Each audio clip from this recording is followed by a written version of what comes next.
Olá, povão, tudo bem? Estamos de volta em mais um LunaCast. Estamos hoje aqui fazendo um debate, vamos começar a fazer um debate sobre diagnóstico em autismo e principalmente fazer uma discussão sobre o diagnóstico no nível 1, esse nível um pouco mais difícil, um pouco mais complexo, né? E para fazer esse debate, eu trouxe uma neuropsicóloga e uma médica.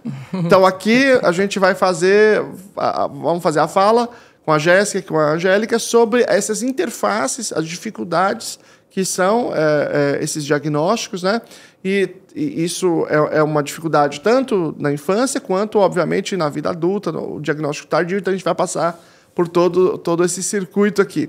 Então, primeiro eu as levei aqui para conhecer a Clínica Lunaaba, que é onde acontece aqui o nosso podcast, e agora... Na verdade, o combinado era vir para conhecer.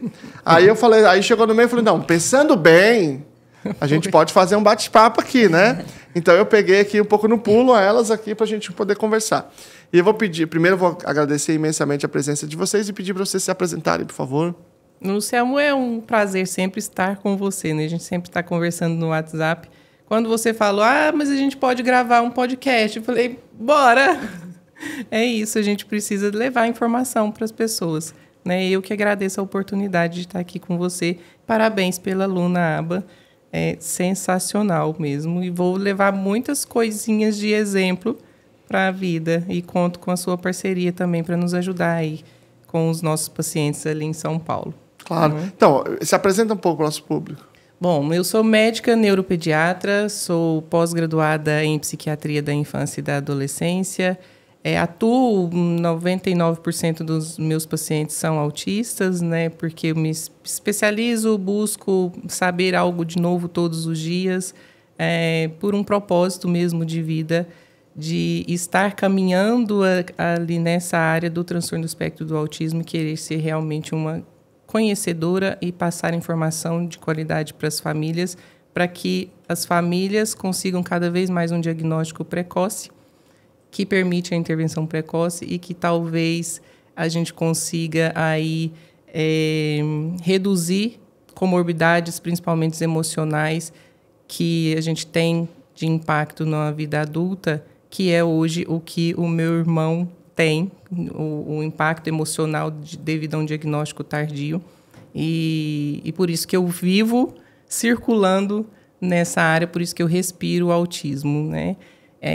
Tenho uma clínica de reabilitação, a gente fala reabilitação, mas eu gosto muito mais do termo de intervenção multidisciplinar em Brasília, e agora estamos inaugurando aqui em São Paulo também um centro intensivo de intervenção para autismo e outros transtornos do neurodesenvolvimento, a Brilliant Brain. Muito bom. Olá, é um prazer, Luciano. Eu estou ansiosa, viu? Estou ansiosa. É um prazer e uma honra, né, poder discutir e falar um pouquinho sobre esse tema. Eu sou a Jéssica, sou neuropsicóloga, analista do comportamento. Estou finalizando já a certificação através da Lunaaba. Fantástico, né? Acho que a gente ter pessoas de referência no mercado e a gente poder saber que aquilo que a gente aprende tem sido, né, transmitido através de pessoas como você. Então, é uma honra mesmo. Tive o prazer de trabalhar com a doutora Angélica, né, na clínica em Brasília, como coordenadora clínica e estruturação. E hoje venho para São Paulo também, como sócia, né? Então, a gente está abrindo aí a Brilliant Brain para as intervenções, né? Eu já tenho atuado com o autismo já há quase 10 anos. Comecei como aplicadora, me especializei, né? Fiz após.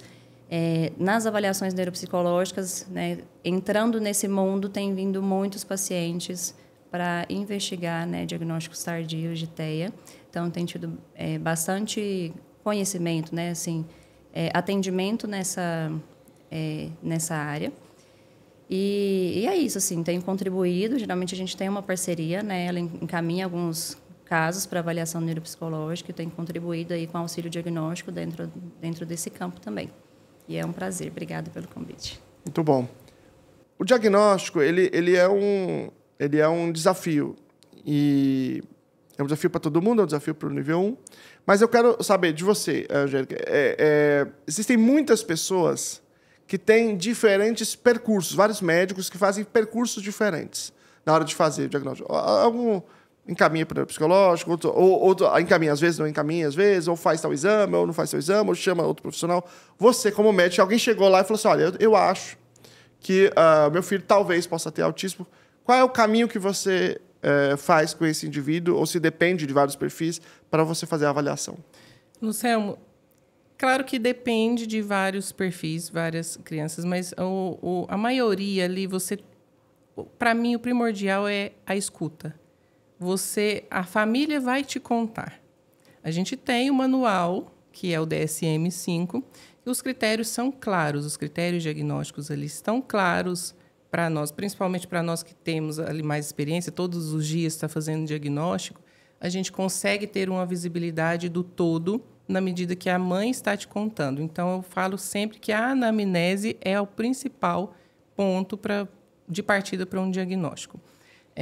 A família, quando você tem uma consulta apressada com a família, ela poupa muita informação, porque está ali naquela pressa.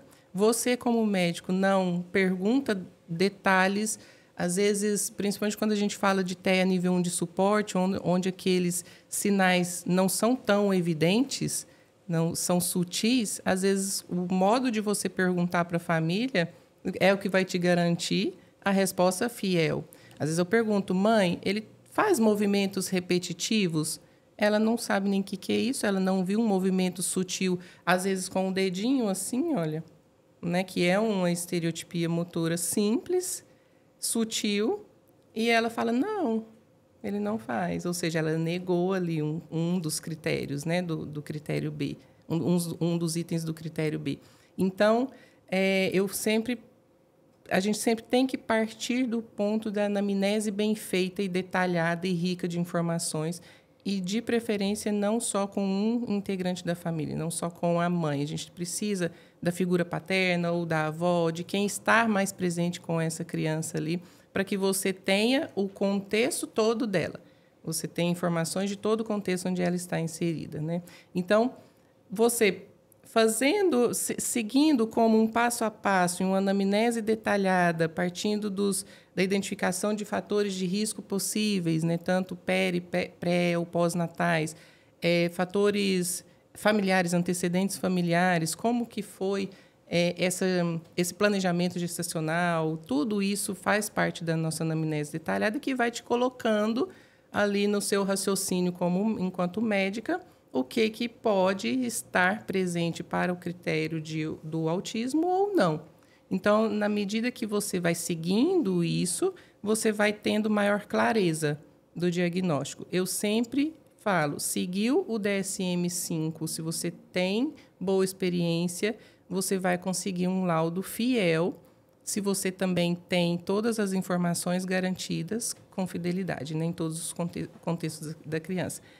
Se a gente fala que existem níveis de suporte para o transtorno do espectro do autismo, e falando do nível 1 de suporte, a gente tem menor reconhecimento por parte dos pais como um sinal de alerta ou um possível atraso do neurodesenvolvimento e, consequentemente, a gente tem aí um diagnóstico mais tardio.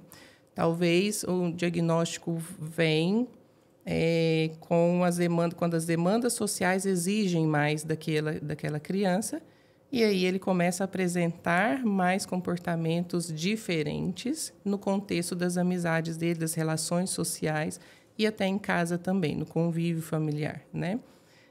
Então, informações da escola, a gente precisa, informações de todo o contexto que ele está inserido, informações do pai, da mãe, para que a gente tenha o raciocínio clínico. Muitas das vezes, a gente lança mão de algumas avaliações especializadas, por exemplo, avaliação neuropsicológica, nem sempre para a gente falar de QI, porque muitas pessoas confundem, né? A avaliação neuropsicológica é só para a gente ver o QI da criança, né, Jéssica?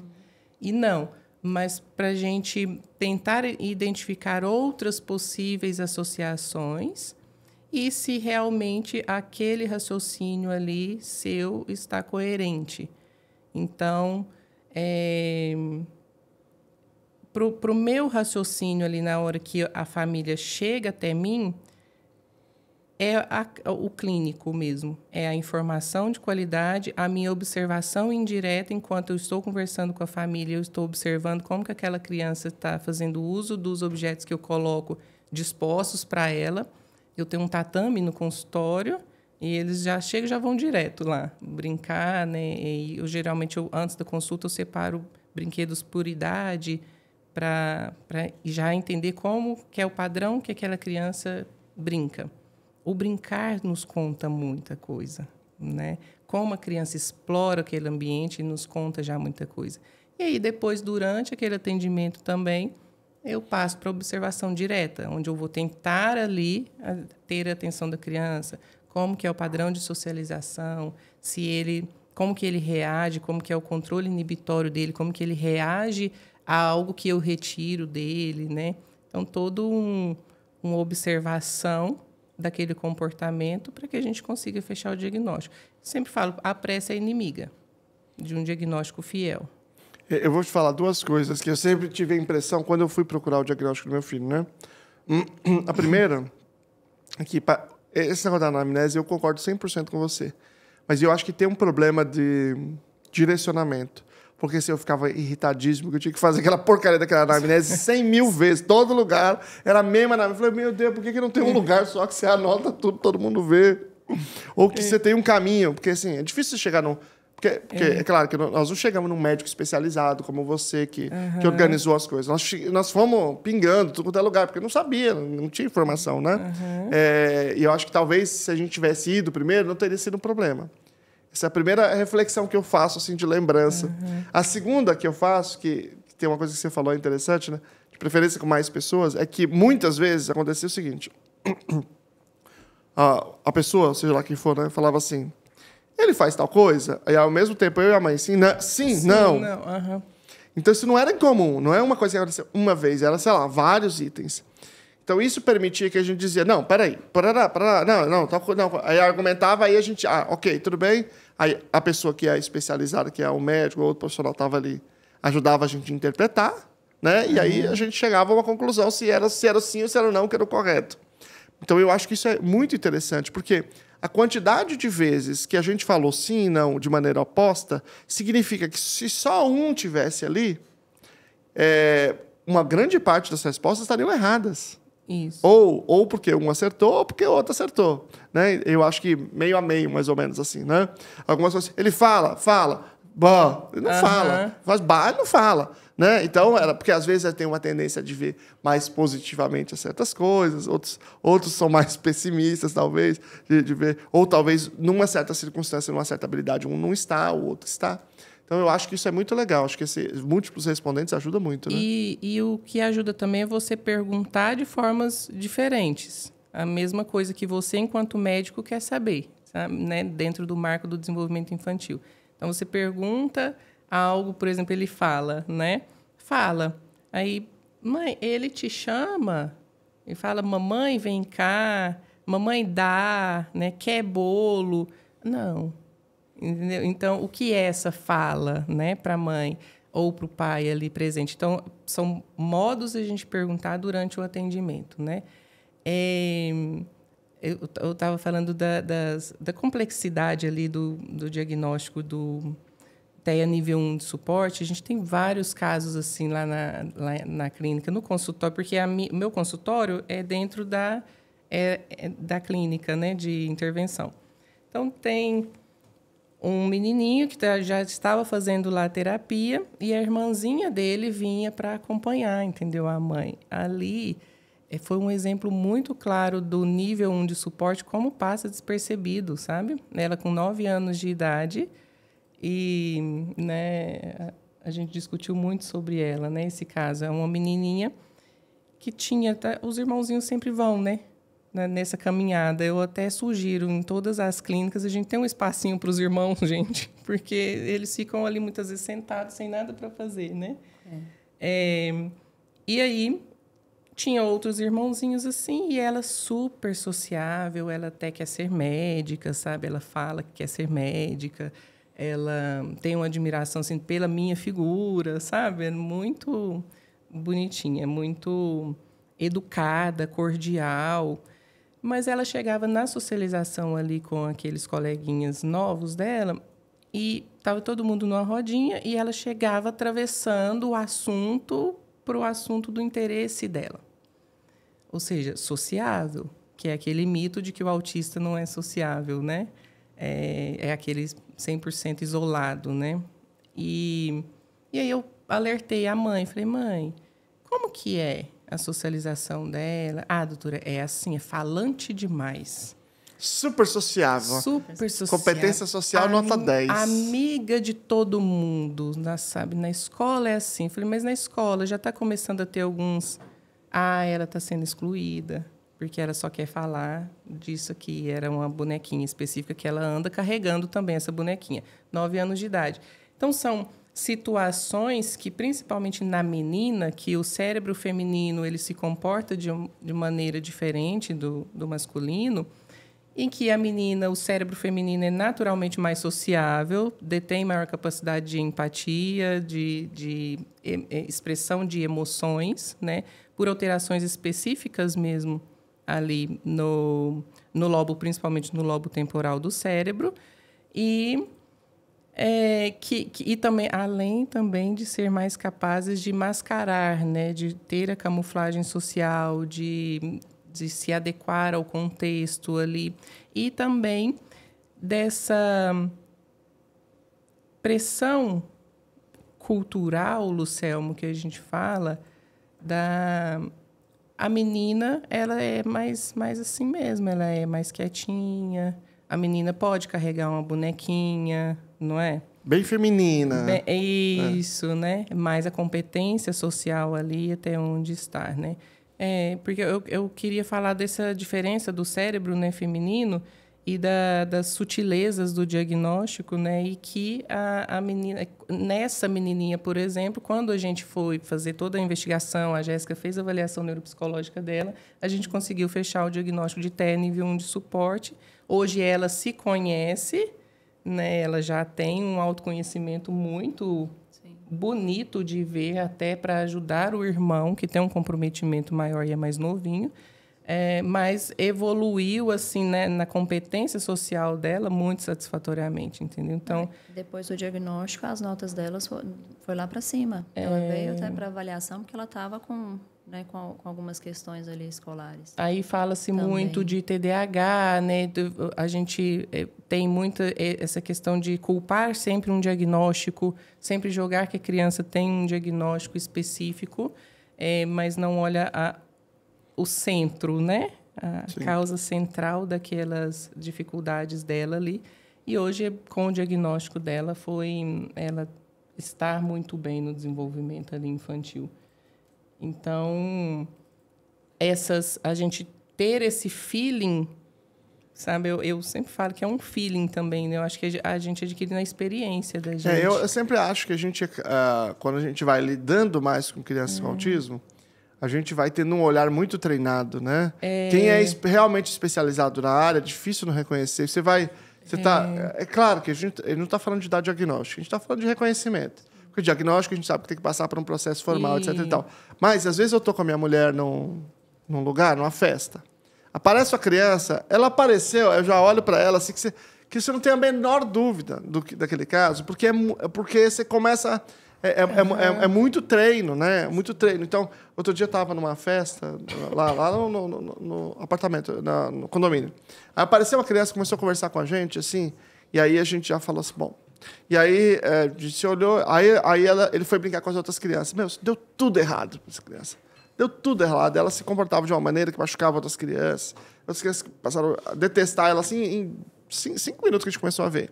A mesma coisa que a gente a gente estava na praça e chegou um menino falando de um negócio assim, completamente estereotipado. E assim, não são coisas que estão presentes no autismo e tal coisa e tal. Não, algumas coisas que só estão presentes no autismo. E aí chegou, aí ela já, a mesma coisa, ela olhou para mim, aí ele ficou lá, perguntando um negócio que eu não lembro o que era, mas ele era desse tipo. Ele era social. Vocês gostam de tal coisa? Vocês não gostam de tal coisa? Aí ele começou a perguntar. Era uma coisa bem específica. E aí a gente falou, não. E começamos a conversar. Daqui a pouco veio o pai, desculpa e tal. Não, tudo bem. Aí ele saiu. Aí ele disse, ele tem uma dificuldadezinha, por isso que ele fala isso. A gente está investigando talvez autismo. Mas já tinha uns 12 anos. Entende? E era um negócio que provavelmente estava muito claro desde um ano e meio e tal. Mas, como a gente está dizendo, como ele se virou, ele falava, era inteligente, então as famílias vão deixando... Aprendeu a ler, a escrever, e aí vai deixando e vai passando, exatamente, realmente. Só que chega na adolescência e sofre bastante, espana, né? O bullying, né? Adolescência, provavelmente nesse caso é porque estava chegando na adolescência. Jéssica, às vezes a pessoa procura um médico para iniciar o processo diagnóstico. Aí ele procura o médico e esse médico faz, digamos, muitas vezes esse movimento de acionar uma rede multidisciplinar, como a Angélica falou, por exemplo, que muitas vezes pede para você fazer uma avaliação neuropsicológica ou outra pessoa. Mas existem dois movimentos. Uma pessoa que diz assim, olha, vai no neuropsicólogo, no seu caso, você ou outro profissional, diz assim, olha, eu tenho uma desconfiança de autismo, gostaria de fazer uma avaliação para autismo. Esse é um movimento. O outro movimento é assim, olha, tem alguma coisa diferente nesse indivíduo aqui, eu quero fazer uma avaliação, vê aí se você consegue identificar o que tem. Nesses casos, como é que é a sua avaliação e como é que você encaminha após isso, como que é o movimento que você faz assim, de direcionamento para um processo de avaliação diagnóstica, supondo, por exemplo, que seja um caso de autismo nível 1. Certo. De fato, existem os dois movimentos. Já recebi para avaliação. Geralmente, quando vem adolescente, vem por parte da família ou indicação médica. Quando é adulto, eles têm procurado mesmo, assim, eu tenho percebido algumas coisas, e aí procuram, antes de procurar um médico, né? Vem fazer a avaliação primeiro e depois, né, pedem até a indicação de um profissional, psiquiatra, neurologista, que seja especialista em TI adulto, que inclusive é difícil acesso, assim, né? A gente tem dificuldade nas indicações. Em todos os contextos, eu vou muito pela linha do que a Angélica falou. Sim, começo a avaliação entrando mesmo na história, né? Quando é da criança, uma boa anamnese com a família, com a mãe, com o pai. Se tiver o cuidador que fica ali mais, né, com a criança, às vezes o pai e a mãe não fica tanto, mas fica uma avó, enfim, eu trabalho com essa rede. Com a escola, entrevistas com a escola também, inclusive aplicabilidade de questionários. E com o adulto, eu tenho tido a possibilidade de conversar com os pais desses adultos, né? Então, eu peço permissão para que eu entre em contato com os familiares. Então, eu já fiz a avaliação de uma mulher de 39 anos e veio o pai e a mãe, né? E eu consegui conversar com eles, entender um pouquinho da história prévia desse adulto. Por que é importante? Porque tem alguns critérios, né, igual a doutora Angélica trouxe, que fazem parte da infância. Então, alguma coisa ali vai apresentar. Por que essa pessoa chegou até 39 anos e agora ela está começando a se identificar? Muitos adultos têm... Eu acho que o acesso à informação tem sido mais fácil a respeito. Então, quem não tem contato com autismo na família tem tido acesso à informação. E outros são pais de crianças autistas que começam ali a conviver no contexto clínico, falam, nossa, isso aqui eu tenho aparecido.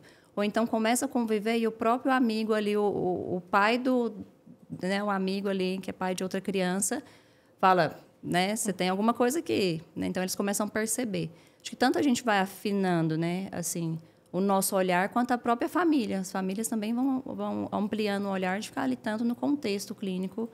Então, eles geralmente vão sinalizando, eu acho que você tem autismo, procura uma avaliação. Isso já chegou também. As mães aqui estão falando que eu tenho algumas coisas, então eles vão procurando. Então, eu faço sempre uma avaliação muito extensa, assim. Até porque dentro do diagnóstico, né, se passou ali pela fase infantil, já quer dizer que aqueles comportamentos que são mais expressos, eles não foram tão bem expressos. Então, eu preciso investigar mais comportamentos sutis. Né? Então, dentro do nível 1, eu começo a avaliação. Sempre faço uma avaliação completa. Faço avaliação do QI, porque isso me determina muita coisa também. Dentro do nível 1 tem algumas características, por exemplo, de altas habilidades que se assemelham um pouco com o autismo e, às vezes, não é necessariamente o autismo. Né? Então, pode ter um hiperfoco, né? Pode ter alguma dificuldade social, justamente pela dificuldade de conviver no contexto, assuntos que não são tão interessantes, né? Ou que eles se interessam, capacidade cognitiva está lá em cima, ele está pensando muito além do que a maioria dos colegas ali. Então, por que isso é do autismo ou é das altas habilidades? Né? Esse hiperfoco dele em conhecer coisas diferentes é porque ele não consegue ficar aqui no médio e aí ele busca outras coisas e isso vai tendo impactos sociais também. Da mesma forma que a deficiência intelectual. Deficiência intelectual pode ter algumas restrições, dificuldade na socialização, alguns comportamentos pela inabilidade de outras, né, de ter habilidades, pode ter alguns comportamentos ali. Então, eu sempre faço avaliação do QI. Então, avaliações de todas as habilidades cognitivas, funções executivas, aspectos da linguagem, memória, humor. Eu investigo muito o humor, porque, geralmente, quando a gente entende a história, né, tanto do adulto quanto da criança, a gente entendendo o contexto em que ele foi criado, a gente começa a entender também aspectos emocionais, de impactos emocionais, como que é a cabecinha daquela criança ou como é o construto emocional daquele adulto, que faz ele ter alguns determinados comportamentos. Então, eu faço uma avaliação bastante completa e, hoje, a maioria dos adultos eu consegui falar com a família. Quando eu falo com a família, é assim, se eu tenho alguma dúvida ali na testagem, a família, né, fecha com tudo isso. Porque, geralmente, tem muito impactos sociais, principalmente quando são mães ou pais de crianças com autismo, tem aspectos emocionais que vão impactando ali. Né? Então, vem alguma ansiedade exacerbada, depressão, e aí você vai, comecei a ter dificuldade, não gosto de conviver, não tem. Aí você vai entrando ali, se você pegar pela descrição clara ali, simplista, você fala, TEA. Não tem interesse social, não quer sair, tem dificuldade com barulho. Então, quando você faz uma avaliação mais extensa, você fala, não, peraí, isso aqui é de um diagnóstico de transtorno de humor e não necessariamente do autismo. E as informações que as famílias trazem é muito importante, né? Que os pais dessas pessoas que são adultas trazem é muito importante. Quando eu não tenho, é mais difícil ainda, né? Quando eu não tenho a possibilidade de falar com as famílias, eu estou só com o paciente, é mais difícil. Porque quando ele vem buscar avaliação e que não passou pelo médico, ele já está com a cabeça com uma série de critérios ali, que às vezes eu estou em dúvida que eu sou autista, ele começa a ler, começa a pesquisar, começa a ver comportamentos, começa a associar comportamentos com autismo e ele chega assim, já com até falas técnicas, né? Então, eu tenho hiperfoco. Porque eu me interesso por isso, né? Então, eu não gosto. Então, eles vêm... Até isso tem, assim, né? A terminologia que eles usam, ele está falando de algo que ele quer demonstrar, que ele quer dúvida, ou ele vem com muitos termos técnicos. Eu tenho isso também, eu li. E aí eu começo, cada termo, se vem com um termo técnico, começa a entrar, né, e trazer sentido, significado, tentar compreensão mesmo clínica do que ele está trazendo, para ter um diagnóstico mais efetivo. Né? Então, faço a parte da avaliação de humor, de algum transtorno que vem com comorbidade. Né? Geralmente, os que fecham têm transtornos de humor, que já passaram situações emocionais, passaram pela adolescência, e aí estão sofrendo impactos, ou no trabalho, ou com a família, ou um relacionamento. Então, já está com ansiedade lá em cima, já está fazendo uso de algum medicamento. E, assim, não foram para terapia ainda. E eu tenho indicado todos, né, vamos para terapia para lidar com essas emoções hoje. Né? Então, eu faço. Finalizando, né, se eu tenho a hipótese, eu indico, geralmente, se tem aspectos emocionais muito grandes, terapia de forma contínua para estruturar esse campo emocional. Indicação para o médico competente, né, ou psiquiatra ou neurologista, mas geralmente a psiquiatria tem fechado de uma forma melhor, pelo menos para maiores, né? Para adultos, né? Tendo mais pelo lado da psiquiatria. Poucos aspectos de intervenção diferente do que a psicoterapia. Né? Geralmente é uma adequação mesmo social, uma adequação emocional vinculada a tudo isso. E tem tido muito, assim, tem as comorbidades, né? Então, geralmente, vem altas habilidades ou QI superior, isso tem vindo muito, assim, em adultos. QI acima, ou superior mesmo, ou chega a altas habilidades, prejuízos emocionais significativos, já em níveis de transtorno mesmo, de impactos sociais já bastante significativos, de prejuízo mesmo, de paralisação com início de medicação. E um outro ponto, quando tem algumas comorbidades, né, que tem tido também alterações de funções executivas. Então, dificuldade no planejamento, não consegue se organizar. Então, às vezes vem com TDAH ou às vezes vem com planejamento mesmo. Não consegue se organizar na rotina, perde terapias mais direcionadas aí para a estruturação mesmo de rotina, que é dentro da área da comportamental, né? Então, organizar esse ambiente, como que vai organizar esse ambiente, essas ideias, e não só voltado ali para as questões emocionais da psicoterapia, né? Porque eu tenho visto que, às vezes, se a gente falar pronteia, adulto, e a gente ir para a psicoterapia comum, tem uma dificuldade de compreensão, muitas vezes, do contexto, e a gente vai ter um processo muito longo, né? Então, às vezes, você direciona para uma terapia comportamental, vai falar, não, peraí, né? De uma forma mais prática, igual a gente faz na atuação ali com a criança, peraí, deixa eu organizar ali o quadro de rotinas, deixa eu ajudar a organizar essa rotina, e aí ela consegue trazer de forma mais clara os impactos emocionais ou o que está mudando de forma emocional nisso, né? Quando a gente altera ali a rotina. Então, essas indicações, né? Tanto para o médico quanto para a terapia. Eu acho que é um desafio muito grande lidar com esse público, né, para fazer a avaliação. Mas você chamou a atenção para uma coisa, que é o seguinte, a pessoa chegou com a fala técnica. Ou seja, ela já estudou o que é autismo, ela chegou convicta, olha, eu tenho autismo, eu vim aqui para fazer a avaliação, ela quer que você assine embaixo.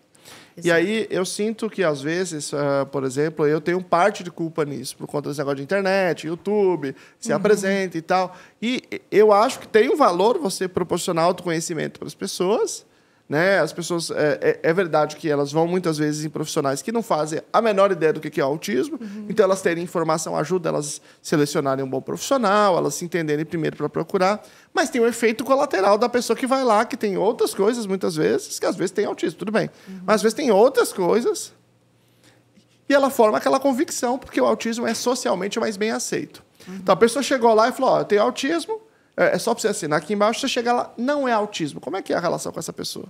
Já tive esse caso. Um caso, inclusive. Recente.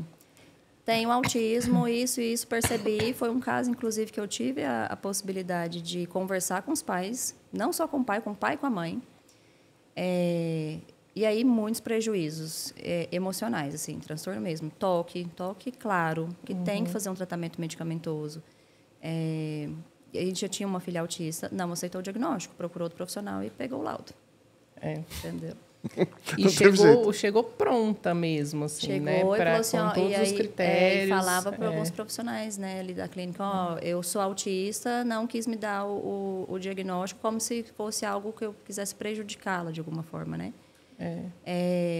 Mas é um campo muito, muito complexo, assim. Se você busca um profissional qualificado para isso, foi porque você confiou naquele profissional, né? E aí você tem que desconstruir. E aí, quando você chega muito ali com termos técnicos, eu tenho isso, fazendo aquela descrição toda, igual você falou, ele já está com o script ali, convicto do que ele é. E aí, para aceitar, falar, não, peraí, eu tenho que lidar com as minhas questões emocionais mesmo, né, de uma forma... acaba que tem muitas pessoas que o diagnóstico tardio é extremamente efetivo para a autocompreensão, né? Assim, eu consigo me compreender melhor no mundo e ok. Só que a gente tem que ajudar essas pessoas que hoje eu tenho um diagnóstico, mas agora o que eu vou fazer com isso? Não quer dizer que eu tenho que me justificar todos os meus comportamentos e a sociedade tem que me aceitar porque eu tenho esse diagnóstico aqui, principalmente nos aspectos emocionais e sociais. Né? O que eu, enquanto pessoa, que eu tenho um autismo, eu posso fazer para facilitar meu convívio social? Né? Qual que é o meu movimento? Qual que é a minha atuação? Meu ser no mundo, né? Assim, o que é de responsabilidade minha? Eu tenho uma dificuldade mesmo, real, sou autista, mas o que eu posso fazer? Não, eu vou buscar uma terapia. E, geralmente, a gente tem uma dificuldade nisso. Não, eu sou autista. Aí, você tem um impacto emocional ali, uma dificuldade... Não, é porque eu sou autista. Tá, mas e aí? Você joga essa carta a qualquer momento. Né? Eu tenho a carta do autismo aqui. Quando surgiu, eu jogo a carta e pronto. Todo mundo tem. Eu tenho uma dificuldade aqui, mas para o adulto, a gente vendo que os impactos emocionais e sociais são prevalentes ali, e aí você passou 30 anos sem um diagnóstico, sofrendo, porque tem um sofrimento real, tem um sofrimento emocional muito você vai continuar sofrendo? Né? Qual que é a diferença que tem o diagnóstico, né, nisso? Eu vejo assim, o poder do diagnóstico na vida adulta eu consigo compreender que tem algumas coisas que são difíceis para mim mesmo, de fato. Eu consegui vencer uma série de barreiras, porque eu cheguei até aqui sem um diagnóstico, e aqui eu estou tendo impactos significativos. A partir de hoje, eu tenho que ter autonomia e escolha para eu buscar um tratamento. Né? E não me colocar aqui, não, eu tenho autismo, e me compreendam, está justificado aqui né, todas as minhas dificuldades que eu tive até agora, e não se movimentar e não se, né, se Mas colocar o Lucelmo traz algo muito, muito relevante, né? Porque hoje, por mais que existe preconceito, ainda o capacitismo, né? O autismo está socialmente mais aceitável do que um diagnóstico, por exemplo, de um transtorno depressivo. Borderline. Imagina. Borderline é super mal visto. Não, eu sou borderline, sou autista. Não é muito, socialmente, é muito mais bem aceito? Isso é mais bem aceito. E aí, por isso também que a gente está tendo esse boom de diagnóstico aí enviesado. Falso mesmo, né? Como é que você vê isso? Me fala um pouco como é que você está vendo esse movimento e quais você acha que são os efeitos disso, desses... Eu vejo, Lucelmo, como isso que você traz, né, como algo que socialmente mais aceitável do que outros transtornos. E eu vejo a parada de um acompanhamento que realmente vai te trazer benefício, que realmente vai potencializar o seu desenvolvimento ali enquanto pessoa já adulta.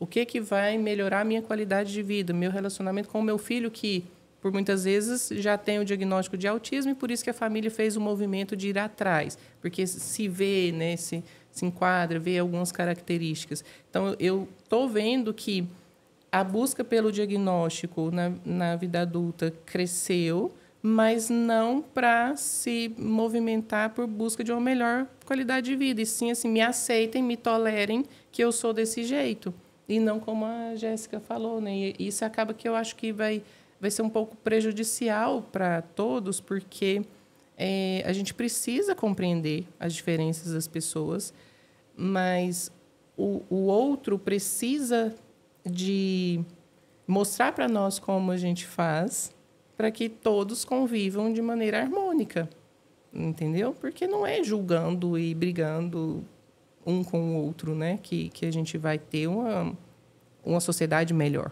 Eu sempre falo que a inclusão ela é uma via de mão dupla, né? Então, significa, por exemplo, se eu estou num relacionamento, eu dou sempre esse exemplo do relacionamento, né, amoroso, que eu acho que é o contexto mais difícil. É assim, bom, eu tenho uma parceira ou um parceiro que ela tem que, se ela quer ficar comigo, ela tem que estar mais aberta, ela tem que ser mais compreensiva, ela tem que entender, né, digamos assim, algumas dificuldades. E eu também tenho que fazer um movimento para também me compreender, também saber dessas dificuldades e caminhar no sentido de ser mais apropriado, de tentar responder melhor a ela, os estímulos sociais. Não é dizer assim, não, eu sou autista, você tem que ser inclusivo, então fica comigo. Ninguém é obrigado a ficar com o outro pelo ideal da inclusão. O ideal da inclusão é a pessoa respeita as pessoas em outros contextos. Você não vai ter uma pessoa... Eu vou namorar uma pessoa autista pela inclusão, para ser inclusivo. Não existe cota, né? 30% de quem eu namorar vou ser autista. Então, é um movimento difícil. Dentro do relacionamento amoroso, principalmente, que você exige, obviamente, muitas horas... exige assim, uma relação muito mais intensa, eu acho que isso é mais forte. Então, por exemplo, você está num ambiente social, então, digamos assim, vamos dizer que a exigência para uma pessoa autista não é a mesma. Eu vou ser um pouco mais compreensivo. Mas também, por exemplo, ele pode não reconhecer uma certa circunstância social. Mas se eu digo para ele, essa circunstância social, para ele, ou para ela, ou para mim, né? Por exemplo, no meu caso específico, eu estou no ambiente, minha mulher diz assim, olha, esse ambiente aqui, melhor fazer tal coisa, melhor não fazer isso que você está planejando. E aí eu não vou dizer, não, eu vou fazer porque eu tenho diagnóstico. Não, eu vou dizer, então tá bom, eu não tinha entendido, desculpa, vamos lá. Então, eu também tenho que ser ativo nessa relação. Os dois têm que... cada um cede um pouco, né? É isso, para relacionamento saudável. Aliás, vale até para qualquer outro relacionamento, né? Outro. Mas no caso do autismo, especificamente naquilo que diz respeito ao autismo, tem que ser uma via de mão dupla, né? Exatamente. A gente precisa evoluir nisso. E acaba que a conversa em si vai abrindo, né? Despertando ali consciência, né? De situações que você não tem consciência mesmo ali do que antes você faria. Não tenho... Faz e é inadequado. A partir do momento que você tem uma pessoa que fala assim, não, peraí, isso aqui não está adequado, e você está aberto para receber, sem essa tapa assim, não, eu sou autismo, né? Sou autista e eu vou fazer assim... Você começa a ter consciência, você começa a ter experiências novas, ser reforçado pelo ambiente por um comportamento diferente, né? Então, eu me movimentei diferente, eu tenho um padrão ali, sempre me comportei desse jeito. Aí você dá abertura para ouvir uma pessoa, né? Fiz diferente, às vezes você é reforçado pelo ambiente, fala, nossa, experiência diferente, né? E aí você vai desenvolvendo e criando outras experiências. Eu Você acho vai que ficando mais flexível também. Ou seja, o próprio ambiente natural vai reforçando. Eu vou te dar um exemplo. Eu me vestia de uma maneira que era muito engraçada. Antes de vocês me conhecerem, assim, era uma piada a maneira que eu me vestia, sabe? Muito. E aí eu fui mudando, muito por conta da Aida, e aí agora me vestindo Aida, direito. olha, minha amiga, eu já falei para vários lugares, eu falei, a Aida te vestiu hoje, né? E aí é o seguinte, à medida que eu fui me vestindo por conta dela, porque para mim nunca fez absolutamente nenhum sentido você se vestir para ir para algum lugar. Você se vestir para não estar pelado. E aí, se ele funciona, tá tudo certo, você vai para o lugar. Para mim, não faz, logicamente, para mim não faz sentido. Não faz sentido. Mas é a questão lógica. Mas à medida que eu fui me vestindo por conta dela, porque ela... eu também as pessoas vão me recebendo de maneira diferente, vão olhando, vão elogiando, vão não sei o quê. Eu passei a me sentir melhor, eu fui aprendendo a discernir o que é uma roupa que está mais bonita ou menos bonita, o que é uma cor que faz sentido. Então, eu acho assim, começa dentro ouvir nesse contexto e realmente depois o ambiente natural pode fazer diferença. Então, quando você vê uma foto minha, é claramente uma foto pré-Aida ou pós-Aida. Absolutamente se reconhece na hora, né? Por conta disso. E você foi flexível. Sim. Se você tivesse sido rígido, não, eu vou continuar me vestindo assim, entendeu? Mudou. Eu acho que eu lembro o dia que a doutora estava no consultório e viu um Instagram, nossa, mas o Lucelmo tá vestido. Aí depois ela veio, por isso que ela fica brincando assim. Ela veio. Mas ela já viu a roupa, digamos assim, mais civilizada. Porque quando a Aida me conheceu, a gente estava na faculdade, eu estava no UFSCar, e eu sentava na frente e ela sentava atrás. E ela tinha uma galera que sentava atrás. E assim, era chocante a maneira que eu me vestia. Não era só não estar bem vestido, era chocante a maneira que eu me vestia. Era a mesma jaqueta, sempre a mesma, uma jaqueta muito feia, que eu comprei e achei que me dei bem pra caramba na Colombo, que estava em promoção. Era uma camisa, uma calça pendurada, uma calça que tinha 2 vezes o meu tamanho, pendurada, rasgada. Era uma coisa assim, era chocante mesmo, assim. A maneira que eu vestia. Mas era... Santa Aida. Aí ela foi... Calma aí. Aí, à medida que foi aumentando a relação, ela falou, não, um pouquinho mais... Aí eu fui aprendendo, assim, a me movimentar, né? Bom, vamos continuando nessa discussão diagnóstica em relação à vida adulta ou adolescência. Falando da adolescência, o que eu vejo muito, não só da adolescência, vida adulta, assim, por exemplo, o marido, né? Eu recebo muito mensagem assim, né? Eu sempre brinco que talvez a frase que eu mais ouça quando eu vou falar com pais, quando tem mais oportunidade de diálogo, quando é menor, assim, né? A frase que eu mais ouço é: você não viu o pai? É muito comum, né? Porque muitas vezes os pais têm um comportamento muito parecido. Isso, às vezes, até atrasa o diagnóstico da criança, porque fala assim, não, mas ele não fala, mas o pai também demorou para falar. O pai também fazia isso e tal. E aí muitas mães reclamam que tem um casamento horrível, que tem um monte de problema e que o pai é autista, que ele não aceita.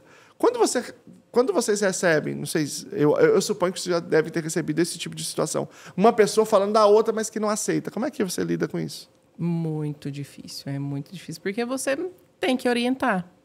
Você tem que ser ético. Ali, você está como uma referência que a família te buscou, né? Mas a gente fala com um jeitinho, eu consigo, sabe, entrar. Eu não tive pai, assim, ainda, que quando eu falei, pai, a sua esposa está falando que você tem... você já falou, em casal, assim, você já falou?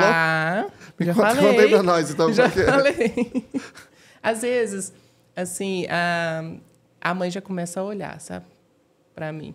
Aí eu vou perguntando algumas coisas, aí ela já começa a olhar para ele. E ele, pleno aqui, sem manifestar, sem expressão, né? Duro.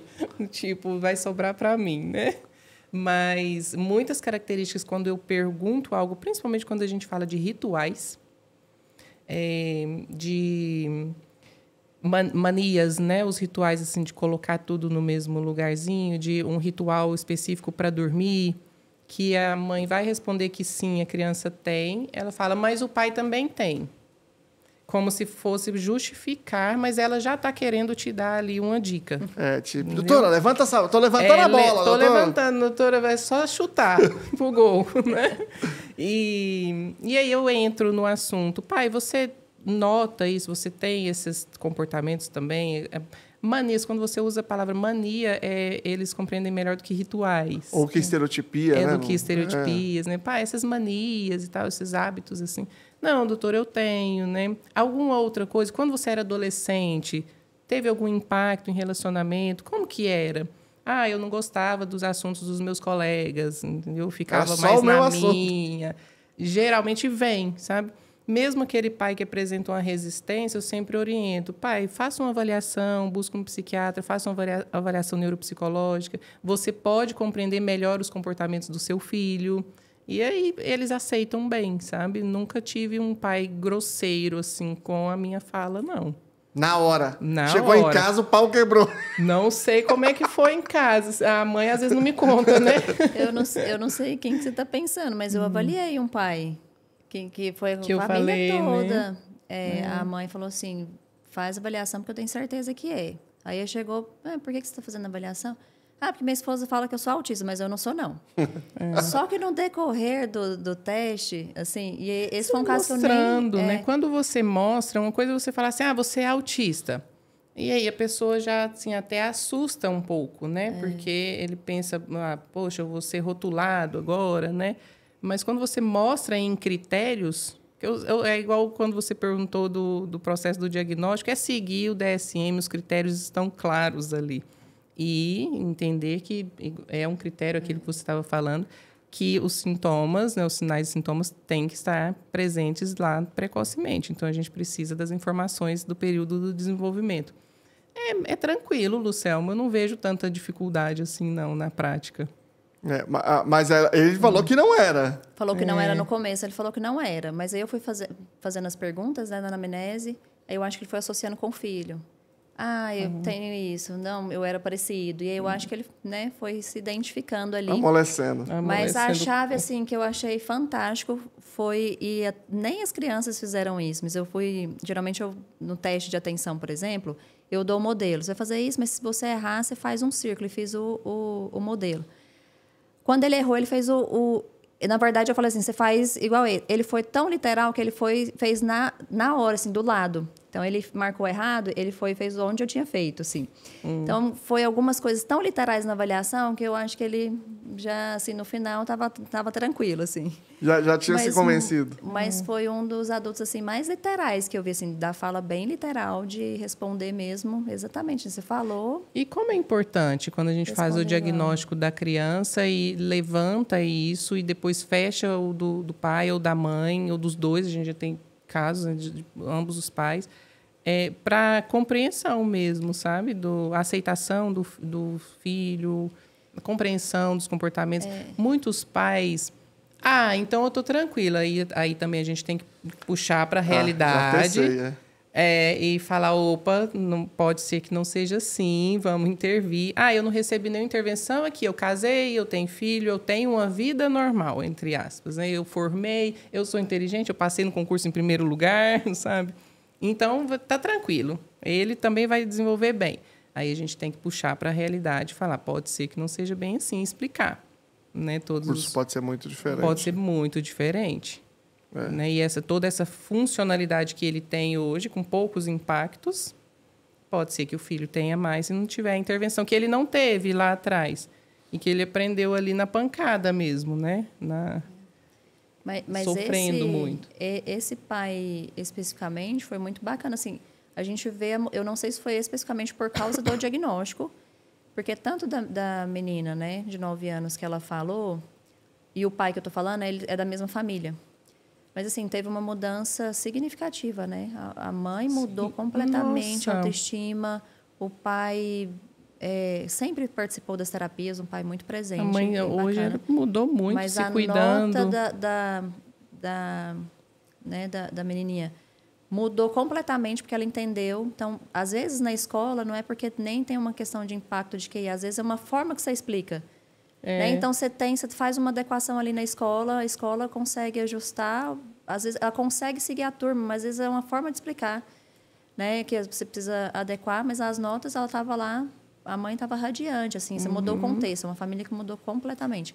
Não sei se isso tem a ver especificamente com o diagnóstico, mas uma leveza, assim. A mãe, você muda cursos de vida. Assim, tudo. A mãe, assim, bem depressiva, aquela mãe que era alarmada no ambiente clínico, sabe? Ansiosa demais para a evolução do filho. E aí, logo, a gente já foi para o diagnóstico ali. Eu trato mães, tá? Não sei, tem umas mães que eu pego, vai na consulta da criança e eu falo, mãe, como você está, pelo amor de Deus? Porque fala, você vê que ela não está coerente, sabe? E aí, naquele momento ali, que se você, Lucel, muitas das vezes perde essa família num ponto crítico, você perde a evolução daquela criança que você está em acompanhamento. Então, muitas das vezes, essa mãe mesmo um caso, exemplo, sabe? Quando eu perguntei, mãe, você já desabou de choro, né? Já chorou, então a consulta foi para ela. Eu falei, eu não quero falar dele. Ele chama Arthur. Não quero falar dele. Hoje vai ser com você. Falou. Se eu tivesse encaminhado ela para um psiquiatra, ela não teria ido. E hoje ela fala isso. Ela fala, doutora, se você não tivesse me tratado, me orientado, eu hoje estaria perdida. Provavelmente já tinha feito até uma besteira. Porque ela estava muito mesmo ali. E aí, a gente é médico, a gente tem a experiência, né? Então, vamos tentar primeiro aqui na confiança com aquela família, com aquela mãe. Não deu certo, obviamente eu iria, né, orientá-la a ir para o psiquiatra. Mas a gente mudou realmente a vida dela ali, viu? Que aí ela aceitou o tratamento de ansiedade, depressão, fez terapia, né? E o curso da vida dela mudou ali, sabe? Aí o pai foi diagnosticado, isso tudo num processo, viu? Pensa. É um boom, né? Se o pai foi diagnosticado, significa que a vida conjugal dela já devia ser uma loucura também. Uma loucura, porque ela não sabia compreender. E aí ela tinha a demanda do filho fazendo terapia intensiva e ela naquela, né, ansiedade pela evolução dele. Aí a gente começa a ver comportamentos na irmãzinha e começa a orientar ela para avaliar a irmãzinha também. E aí, de repente, a gente fala do pai. Pensa, mas depois que ela respirou e que tudo se encaixou, nossa. Você sabe que eu estava vendo uma reportagem por conta de uma palestra que eu fui dar em algum lugar, estava fazendo uma pesquisa específica, e aí eu me deparei com uma informação que era de Águas Claras, que era de uma mãe que se matou e matou o filho e se matou. Isso. Num apartamento, dentro de um apartamento, a filha de 28 anos. 27 anos, isso mesmo. Exatamente. Foi recente isso, Foi né? recente, deve ter 4 meses, isso, foi bem recente. Quão sofrida essa mãe estava? Aí muitas pessoas julgam, né? Mas assim... É fácil julgar, né? Mas imagina que tipo de sofrimento. Qual é o nível de sofrimento que... Ela teve. Ela morava em Águas Claras. Águas Claras ali tem um... Peraí, só para as pessoas entenderem, né? A Angélica, nós estamos falando que ela é de Brasília, mas Brasília é em Águas Claras, em Brasília, isso, né? É como se fosse um bairro ali, né? Como se fosse um distrito lá. Um distrito, E então, essa família sozinha, mas Águas Claras ali moram pessoas com poder, uma classe social mais ali, alta, né? Desculpa. Mais alta. Mas isso não impacta em nada. Não resolve. Não resolve, né? O que essa mulher sofria? Quem que era essa criança, esse adulto autista de 27 anos? Não se conhece nada. Vizinhos, não sabe nada, né? Então, falta esse olhar também, né? Será que ela não pediu ajuda, Luciel? Provavelmente ela pediu, chegou, né? Qual era a ajuda que estava disponível? Ela chegou e pronto. fez isso e acabou. Não, ela provavelmente ela sofreu anos ali pedindo ajuda e não teve, não foi ouvida. É. Né? Ou se havia algum tipo de ajuda, era uma ajuda que não era consistente com o caso, que não conseguia, de fato, apoiar o caso. Eu me lembro de um caso muito famoso que passou na Profissão Repórter, de um rapaz que tinha um comportamento agressivo em Fernandópolis, que é o André. E aí ele estava amarrado, tipo, há 15 anos. E eu me lembro que eu conhecia aquele caso antes, porque ele já tinha saído no G1. E no G1, eu me lembro que saiu, na edição do G1, saiu a prefeitura dizendo: não, nós fizemos tudo o que existia para fazer, ele é que não respondeu. Então a culpa era dele ainda. Nossa, quer dizer, o que eu quero dizer é o seguinte: essa mãe procurou ajuda, ela teve ajuda e a ajuda era inapropriada. Então ainda existe o problema técnico de qual ajuda que a gente está oferecendo no Brasil. Né? Ainda quando a pessoa tem, mesmo que tenha dinheiro. De vez em quando eu faço uma reunião com alguém que me pede, porque é amigo de alguém e tal. Quer dizer assim, eu tenho um filho também perdido. E aí, esses dias eu fiz uma reunião com uma pessoa. E é uma pessoa que, aparentemente, tinha muito dinheiro. E aí ela estava me dizendo que as coisas que ela fez. Ela fez, assim, tudo errado. Entende? Ela estava contratando clínica que não sabia o que estava fazendo. Que as coisas, ela estava indo por caminhos, assim, que eram caminhos muito equivocados. Por quê? Porque foi procurando, não sabia, não tinha informação, não tinha meio de direcionamento, né? Então, acontece isso também. Então, às vezes, a pessoa tem, eventualmente, um apoio que não vai resolver o problema dela. E casos como esse não são casos incomuns. Eu estava procurando na internet casos como esse, porque eu já sabia que eu já tinha visto vários outros casos similares. E encontrei casos no Brasil, na Europa, nos Estados Unidos, em todos os lugares, infelizmente, embora aqui a gente, de fato, tenha um problema maior de oferta de eu acho que o apoio. Brasil está meio perdido, né? Perdeu, assim, quanto a isso que você está falando. Mas eu acho que no Brasil ainda tem uma vantagem que aqui nós temos, e é interessante que não tem isso nos Estados Unidos da mesma forma. Você tem muita informação em outros contextos gratuita de acesso. Então, por exemplo, você tem YouTubes, Instagrams, muito bom. Você tem o seu Instagram, Débora Cashes, eu, Thiago Castro, Paulo Liberalesso. Várias pessoas têm com um bom direcionamento. O problema é que a informação tá assim, distribuída, né? Por falar nisso, agora já, é bom assim, quando eu pego o gancho. Ô, Kaique, coloca aqui o Clube da Luna. Por falar nisso, o podcast, a gente põe um oferecimento cada dia de uma coisa. Hoje, o oferecimento é do Clube da Luna, que é a Luna Aba, né? Que é a nossa clínica, que tem o Clube da Luna, que é um clube de assinatura de cursos sobre análise do comportamento e autismo. E aí tem a versão para profissionais de saúde e para profissionais de educação. Então, quem estiver em casa e tiver interesse em conhecer mais sobre autismo, práticas com evidência, se você for profissional de saúde, assine aqui, vai estar embaixo aqui, e vai ter um QR Code aqui na tela. Se você estiver assistindo na televisão, você pode colocar no QR Code. Se você for profissional de saúde, você assina lá, e de educação você assina aqui. Todos os cursos têm certificado. Pode baixar. Pode baixar. Tem os benefícios aqui para os assinantes, preço acessível. Você faz a assinatura e aí você parcela no cartão, por exemplo, e paga por mês. As aulas já estão gravadas, tudo tem certificado. E a gente tem lançamento toda hora. A gente faz um monte de lançamento. E a gente faz para fora do Clube da Luna, né? A gente faz, além do Clube da Luna, a gente faz apoio para certificação do Kiwi e ABA e para o IBAL, né? Para os dois. A Jéssica até falou que está terminando aqui o do IBAL, já está na boca do gol, que são certificações internacionais para autismo. Obrigado, Kaique. Daqui a pouco a gente vai mostrar a clínica, o Brilliant Brains. Mas a minha pergunta para você, Jéssica, é o seguinte, já que a gente está falando de mães que levam mulheres que eventualmente falam dos maridos, mas também tem as mães que levam adolescentes que às vezes rejeitam para uma avaliação, por exemplo. Você já pegou adolescentes que falam, por exemplo, que não queriam passar, que não querem passar, ou que têm dificuldade de responder ao teste por conta disso? Não, nunca tive essa experiência. Geralmente, assim, os adolescentes que eu tive a possibilidade, né, de avaliar, não, teve um caso parecido, mas eu consigo dar uma quebrada ali no gelo. Eu tive Qual que é o segredo? Que não quiseram passar, eu tive assim, mas muito impactos na linguagem ali. Tive 2 crianças. Um não falava, eu falei, meu Deus, como que eu vou avaliar essa criança se ele não expressa? Brincando.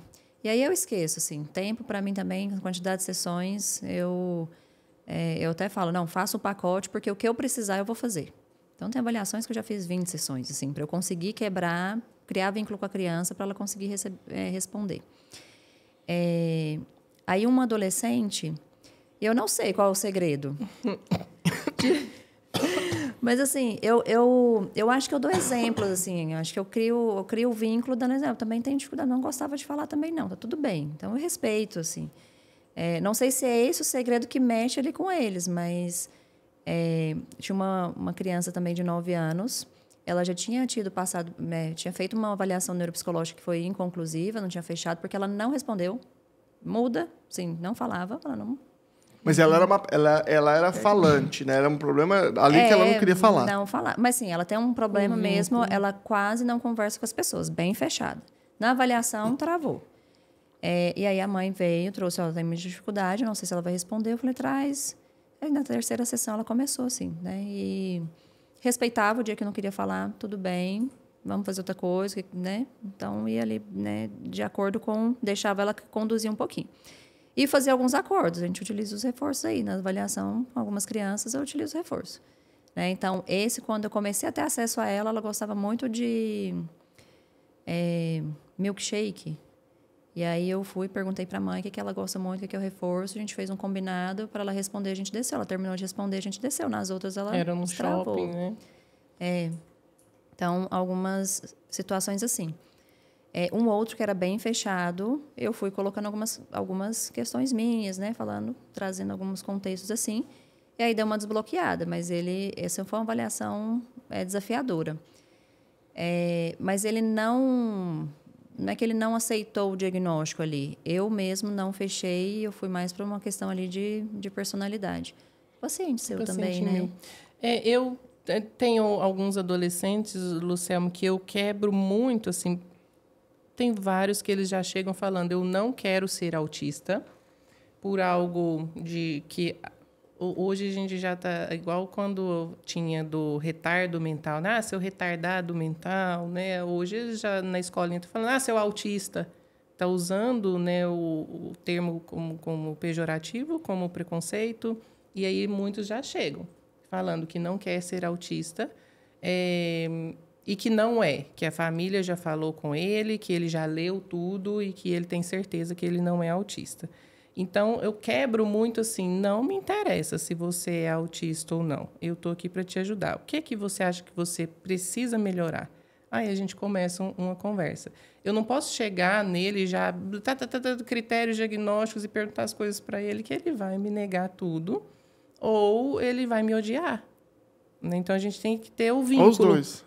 Os dois. Então, a gente tem que construir primeiro o vínculo.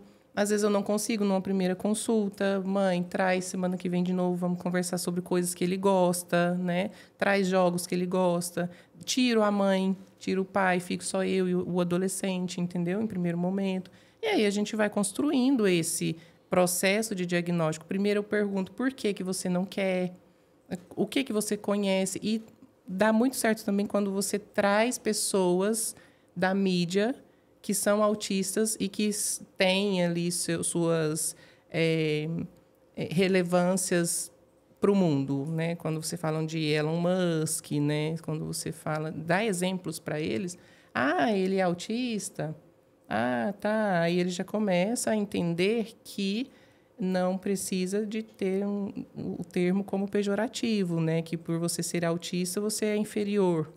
Entende? E dá certo. Né? Mas dentro, eu acho que a questão do bullying, talvez, na escola mesmo. Fiz avaliação, não foi nem diagnóstico de autismo, foi de TDAH, mas ela não queria de forma alguma. Ele estava recusando até psicoterapia ali, porque não queria ser diferente. Ela já sentia a diferença dentro do contexto social, ela já sabe que é diferente, já tem alguns impactos ali, que, né, claro, ela tem consciência disso, mas ela não queria nem ouvir. Falou assim, não quero fazer tratamento. Tem tido algumas recusas assim, nos adolescentes. Então, assim, eu estou precisando fazer terapia. Eu acho que a dificuldade do contexto também infantil tem prejudicado. Tem alguns, eu não quero vir nessa clínica porque só tem criança. Uhum. Então, a gente tem escutado isso dos adolescentes. Então, isso dentro não de recusa do diagnóstico de autismo, mas de TDAH eu já tive. Eu não quero porque eu sei que eu vou ser diferente ali. Né? E aí a gente utiliza muito isso. Até para a mãe, quando a gente dá, né, fala do diagnóstico que a mãe está bem, o filho da forma que você tem, ele já está aqui. O diagnóstico fala assim, que ele é autismo, não vai mudar de como você lida com ele, dos comportamentos dele. Muda na perspectiva do que você vai, né, para direcionar o caminho, o que você tem que fazer a partir disso, né? E aí, para os adolescentes que a gente tem essa possibilidade de conversa, é muito mais nessa linha. Não, esquece o nome. A gente precisa te ajudar de alguma forma. Qual que é a sua dificuldade? A gente tem tido mais acesso quando é nessa perspectiva. E explicar. Quando a gente tem um adolescente nível 1 de suporte, ele tem uma compreensão ali muito boa quando você fala de critérios. Então, você vai explicar. O critério A para o diagnóstico é esse, né? Dificuldades, déficits persistentes na comunicação e na interação social. E aí, o que é isso? E aí, você vai dando exemplos, né? Você cita, por exemplo, o contato visual. Porque os déficits ali dos comportamentos não verbais utilizados para a comunicação, né, social, para a interação social, por exemplo, o contato visual, ele não é marcado pela ausência completa do contato visual, e sim pelo aquele contato visual fragmentado, assistemático que a gente utiliza. Então, você dá exemplo. Olha, você olha para mim quando a gente está conversando, mas logo você desvia o olhar. Durante o nosso diálogo, você não está estabelecendo um contato visual bem sistemático. Isso não é um problema. Eu falo para ele, né? Isso é o seu jeito de ser. E aí a gente vai trazendo, sabe, os critérios ali nas suas sutilezas. Mas eu não fico enfileirando carrinhos. Aí eu posso trazer alguma informação lá de trás, né? Mas sua mãe falou que quando você era pequeno, você não interessava por brinquedos, e sim por pedrinhas, por folhinhas, picotar folhinhas, né? Ou picotar papel e guardar aqueles pedaços de papel, sabe? E aí ele vai, né? Vai trazendo para ele a realidade, e ele vai se encaixando, não de uma maneira pejorativa. A gente tem sempre que trazer que não é um problema, que há as dificuldades, principalmente agora nessa fase da adolescência, que dificuldade nas relações sociais, que podem impactar com as comorbidades emocionais, abuso de substâncias também, ser altamente influenciável para ser sociável e as pessoas usar daquela ingenuidade para se aproveitar.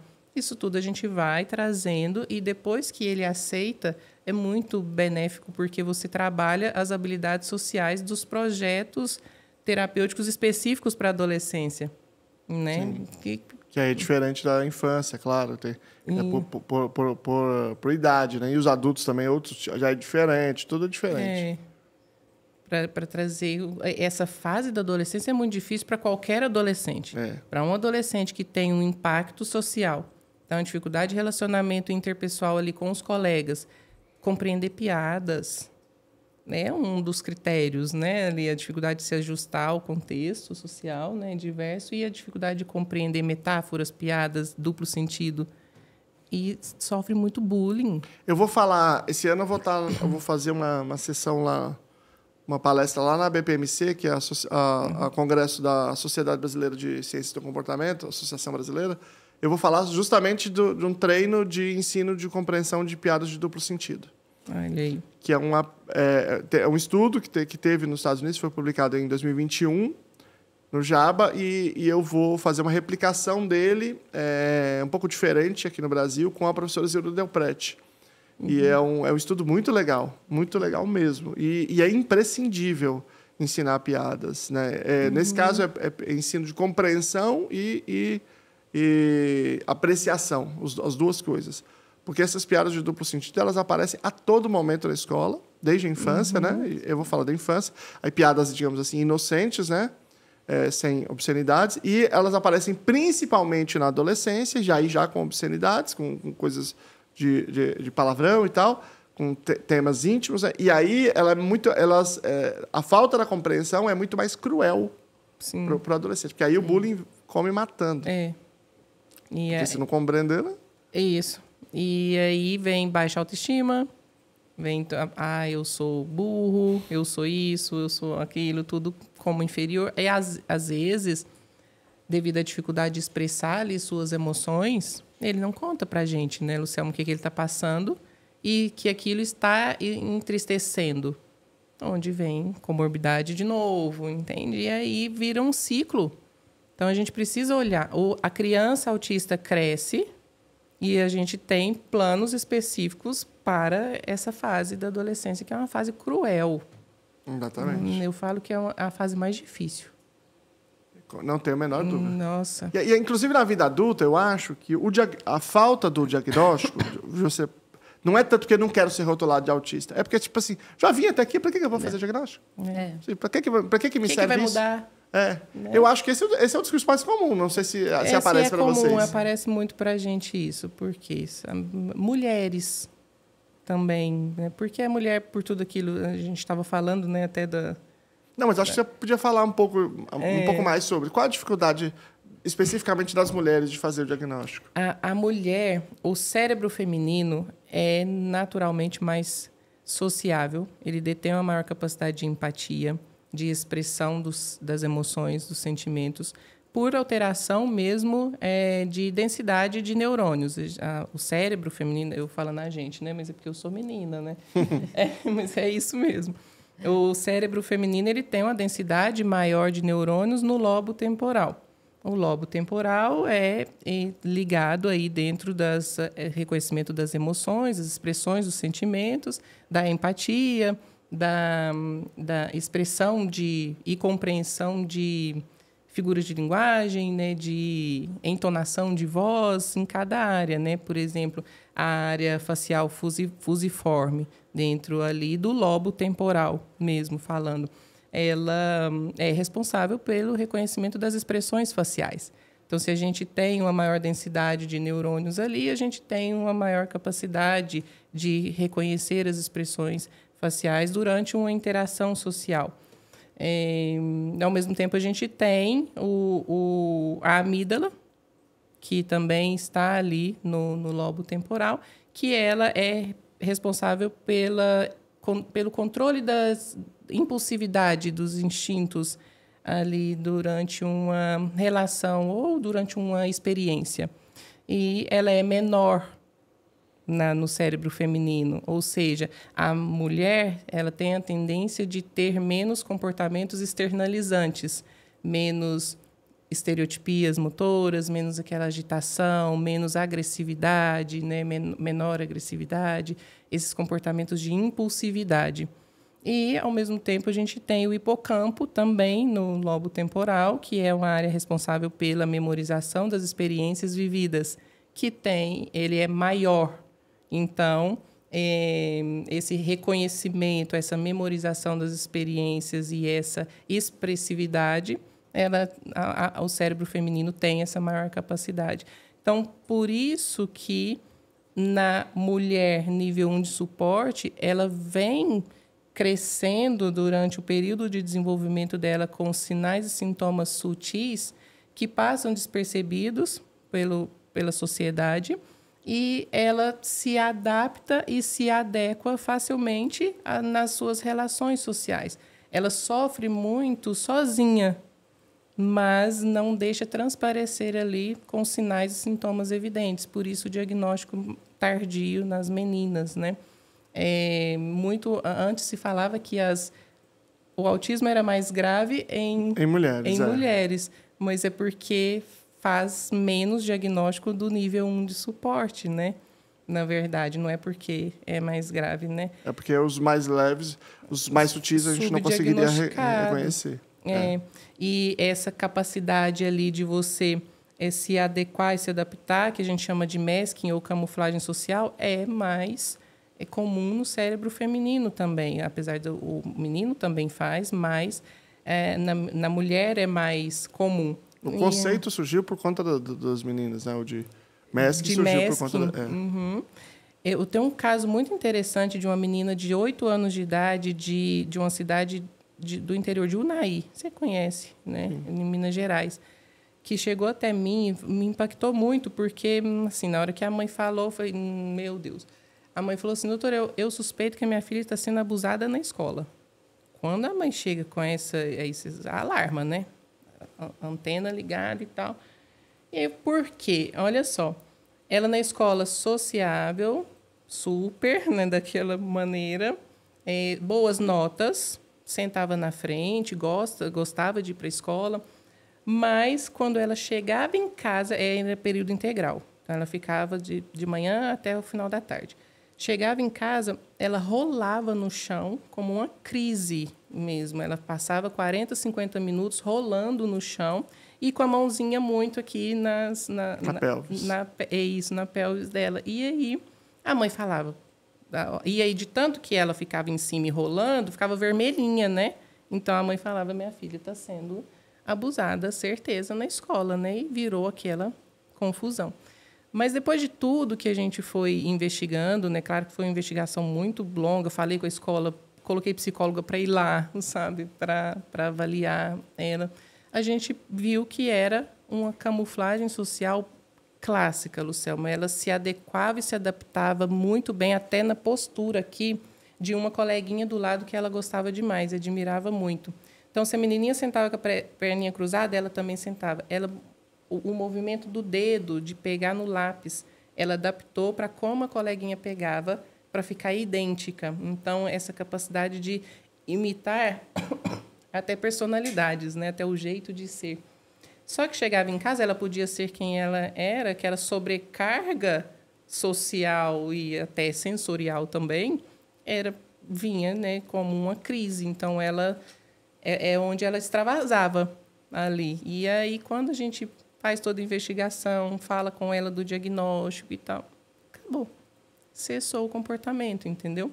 Ou seja, ela precisava só se conhecer, saber que ela era diferente, que ela não precisava ser igual à coleguinha do lado, sabe?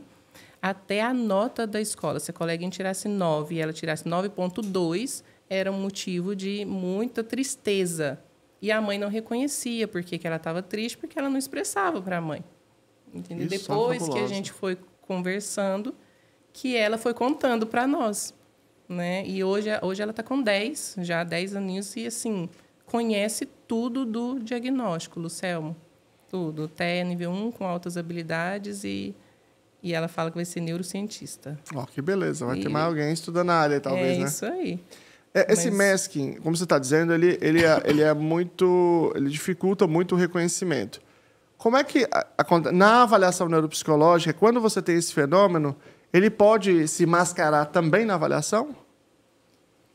Deixa eu pensar sobre os casos.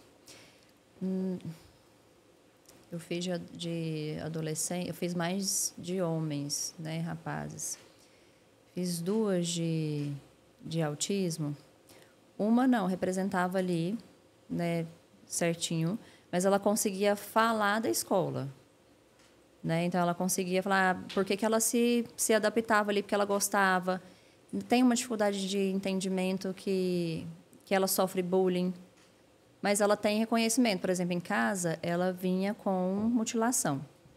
Então, eu até falei, né, para investigar a questão ali de um transtorno... porque ela estava se mutilando muito e tal.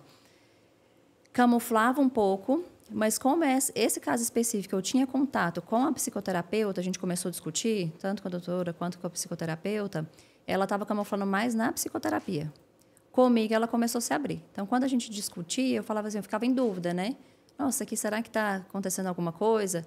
Quando eu ia discutir, ela estava começando a se mostrar mais, principalmente com os testes. Aí eu fui entrar com os testes de personalidade, fui contando e vai desbloqueando mesmo, vai abrindo. Por isso que eu falo que é tão, desculpa, Jéssica, que é tão sutil, Luciano, que é tão importante o vínculo. Se não tiver o vínculo, ela não vai se abrir, né? E se você chegar e já... testes, vai mascarar. Não, e como que a gente conseguiu saber que ela estava mascarando na psicoterapia? Porque a gente conversou, o quanto é importante a gente conversar com a equipe também na avaliação. Né? Conversar com os pacientes que eu pego, que tem possibilidade de conversar com os terapeutas que atendem, né?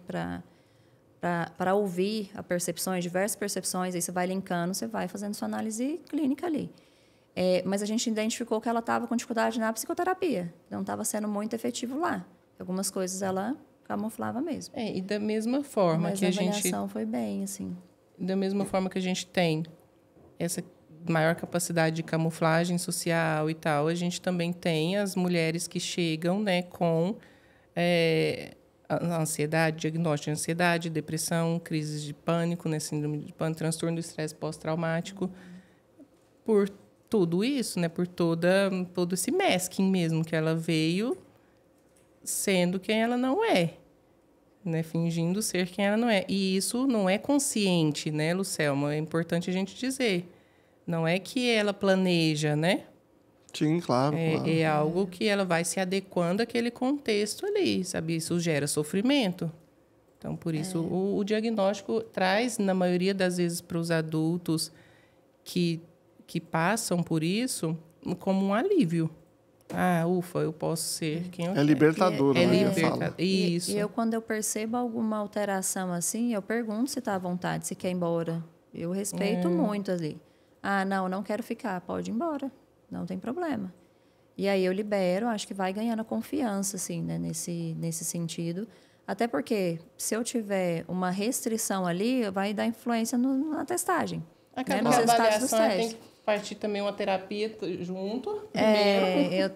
Eu tenho Depois feito você umas fazer a avaliações, avaliação, eu tenho né? feito umas avaliações diferentes, assim.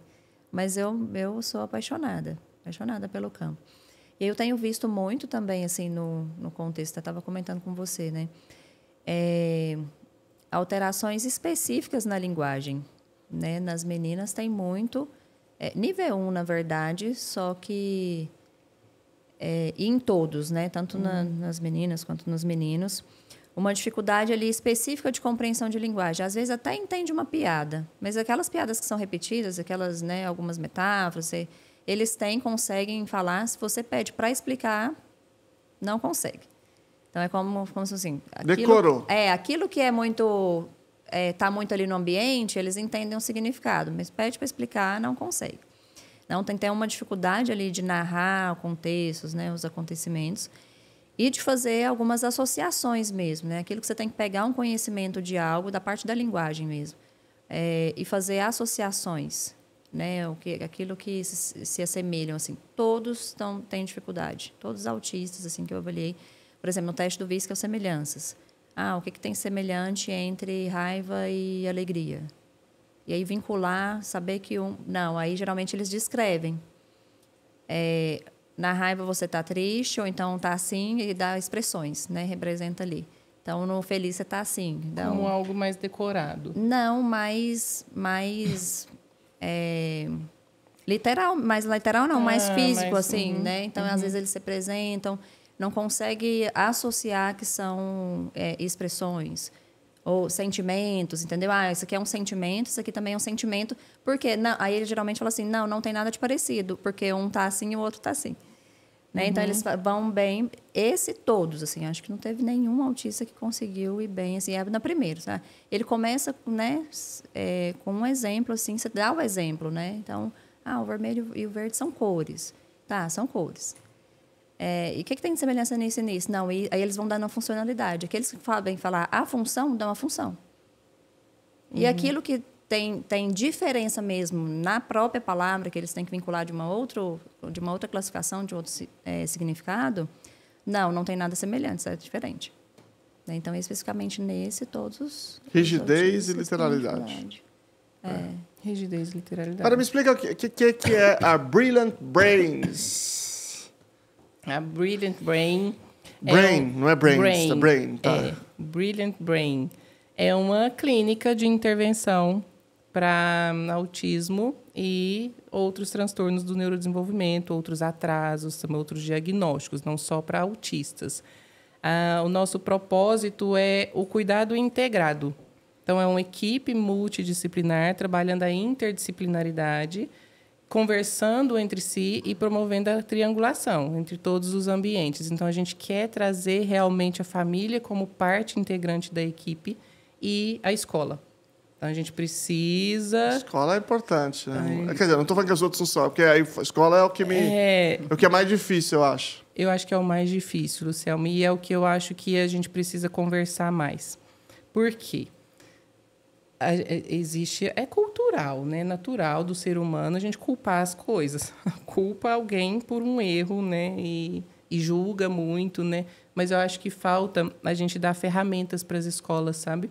Então, eu acho que, enquanto clínica, a gente consegue pegar essa escola, se ela estiver aberta a nós, a gente consegue entrar e fazer uma orientação, uma triangulação, uma adequação, as escolas buscando cada vez mais capacitação, entende?